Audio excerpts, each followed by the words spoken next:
అదే ఆర్డీఎస్ అంతా పాదయాత్ర చేసి నా తెలంగాణకు నీళ్లు కావాలని అడిగినారు. ఇవాళ మరి 10 ఏళ్ళ అధికారం ఉంటే పాలమూరు రంగారెడ్డి ప్రాజెక్టు కోసం 10 ఏళ్లలో ముందుకు పోతలేదంటే, ఎవరన్నా తెలంగాణ పట్ల ప్రేమ ఉంటే, పాలమూరు పట్ల ప్రేమ ఉంటే, కృష్ణా నీళ్లు వాడుకోవాలంటే మన కేసీఆర్ అయి ఉంటే ఆ పాలమూరు రంగారెడ్డి ప్రాజెక్ట్ కాడ కుర్చేసుకొని అది కట్టిస్తుండే. ఏం చేసినారు మారిన కేసీఆర్ గారు? పంజాబ్కి పోయినరు, గుజరాత్కి పోయినరు, బీహార్కి పోయినరు. మేము మొత్తం రాష్ట్రంలో పీక్ కట్టలు కట్టాం, నేషనల్ పార్టీ పెడతామని పోయినరు తప్పితే తెలంగాణ ప్రజలను పట్టించుకోలేదు. పట్టించుకుని ఉంటే, కేంద్రంతో గొడవ పెట్టుకోకుండా ఉంటే ఇవాళ పాలమూరు రంగారెడ్డి పారకపోతుండేనా? నేను అడుగుతా ఉన్నా స్ట్రేట్గా.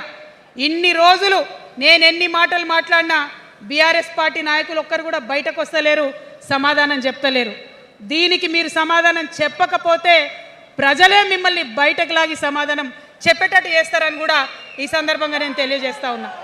ఒకటే మాట అడుగుతున్నా, మన కేసీఆర్ అయి ఉంటే ఆనాడు తెలంగాణ బిడ్డలు కష్టపడితే బయటకు వచ్చి నా బిడ్డలకు ఇబ్బంది అవుతుందని కొట్లాడిన వ్యక్తి, సింగరేణి గనిలో ఒక కార్మికుడు చనిపోతే అక్కడి దాకా పోయి చూసి వచ్చినటువంటి వ్యక్తి, మరి తెలంగాణ వచ్చినాక ఏమైందా ప్రేమ?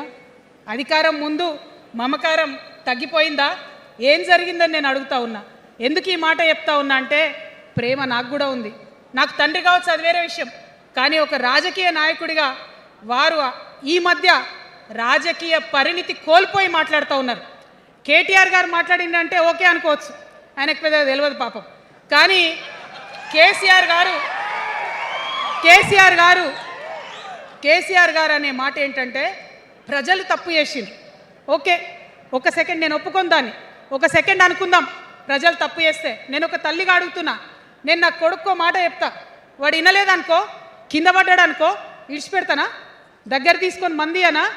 ఓకే, ప్రజలు తప్పు చేసిర్రు అనుకోండి, మీకు అధికారం ఇవ్వలేదు అనుకోండి, ఒక కర్కోటకుడి పాలన నడుస్తుంది అలా తెలంగాణలో. ఇబ్బంది పడుతున్నారు ప్రజలు, గోసపడుతున్నారు, ఏడుస్తున్నారు. ఇండ్లు అన్నీ ఉండి ఇండ్లు గూలగొడుతుంటే, అర్ధరాత్రి ఇంటి మీదకి వచ్చి ఇండ్లు గూలగొడుతుంటే ఆదుకోవాల్సిన అమ్మలాంటి మన పాత కేసీఆర్ ఎక్కడున్నాడు? ఇది మనం అడగాల్సింది. అందుకోసమే నేను ఈ నిర్ణయం తీసుకున్నది. నన్ను పార్టీలోంచి బయటకేస్తే నేను వెంటనే పార్టీ పెట్టలే. ఆనాడు కూడా చెప్పిన, నేను ఆలోచన చేస్తున్నా, మారతారేమో అని చూసిన, పదే వేచి చూసిన. ఇవాళ నన్ను పార్టీలోకి వెళ్ళి సస్పెండ్ చేసి 10 నెలలైంది. నాకు నిజంగా మంచిగానే అయింది. ఎందుకు తెలుసా? ఆనాడు ఉద్యమకారులను ఇబ్బంది పెడుతుంటే నేను ఇంకా గట్టిగా మాట్లాడాల్సింది.